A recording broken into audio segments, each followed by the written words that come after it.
ହାତୀ ଲୋ, ଏ ହାତୀ ଟିକେ ଶୁଣୁ ଲୋ। କଣ ହେଲା ବେ, କଣ ହେଲା? ହଇରେ ପେଟୁଆ ମୁହାଁ କାଳିଆ ଭୁଆ, ତତେ ଏତେ ଗାଳି ଦେଲି ମନ ବୁଝିଲାନି, ଆହୁରି ମତେ ଡାକୁଛୁ? କାହିଁକି ରାଗୁଛୁ ଲୋ? ଶୁଣୁ ଲୋ ଶୁଣୁ, ମୋ ବାପା ଖାଉଥିଲା ସମୟର ତା ଘଷା ଫୋନର ଗୋଟେ ଗୀତ ବାଜୁଥିଲା, ମତେ ଭାରି ଭଲ ଲାଗିଲା। ଭାବିଲି ତତେ ଟିକେ ଗାଇକି ଶୁଣେଇଦେବି।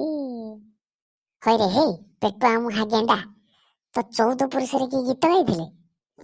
ହଉ ଶୁଣୁ, ତୁ ରାଗିନି, ଟିକେ ଖାଲି ଟିକେ ମୋ ଗୀତଟା ଥରେ ଖାଲି ଶୁଣିଦେ, ମୁଁ ପଳେଇବି। ମୋର ଆଉ କିଛି ଦରକାର ନାହିଁ, ଖାଲି ଟିକେ ଗୀତଟା ଶୁଣିଦେଲ ଟିକେ।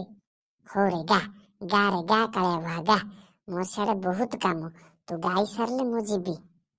ହଉ ଶୁଣ ଶୁଣ ଶୁଣିବୁ।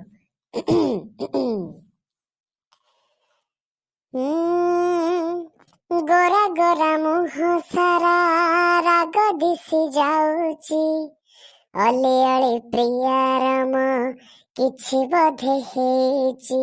କୁହ କୁହ କି ଭୁଲ କରିଛି, ନାକ ଆଗେ ତମ ରାଗ ବଢିଛି। ରହିପାରୁନି ମୁଁ ତୁମେ ଟିକେ ଦୂରକୁ ଗଲେ, ଘରକୁ ସୁନ୍ଦର ଦିଶେ ଘରଣୀ ଥିଲେ। ଘରକୁ ସୁନ୍ଦର ଦିଶେ ଘରଣୀ ଥିଲେ। ଘରଣୀ ଥିଲେ କି ହେବ ପ୍ରେମ ନ କଲେ। ଲା ଲା ଲା ଲା ଲା ଲା ଲା ଲା ଲା ଲା ଲା ଲା ଲା ଲା ଲା ଲା ଲା ଲା ଲା। ହଇରେ ହେଇ ପେଟୁଆ ମୁହାଁ, କଣ ଗାଇଲୁ? ପ୍ରେମ ନ କଲେ ତତେ ସେ ପ୍ରେମ କରିବନି ରେ, ଗୋଇଠା ମାରି ଘରୁ ଖେଦିବ।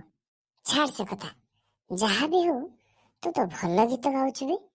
ମୋର ସେପଟେ ବହୁତ କାମ, ମୁଁ ଯାଉଛି।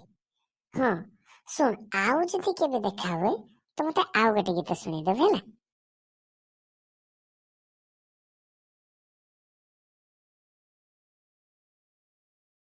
ହେ ହେ, ତୀର ଯାଇ ଠିକ ଜାଗାରେ ବାଜିଛି।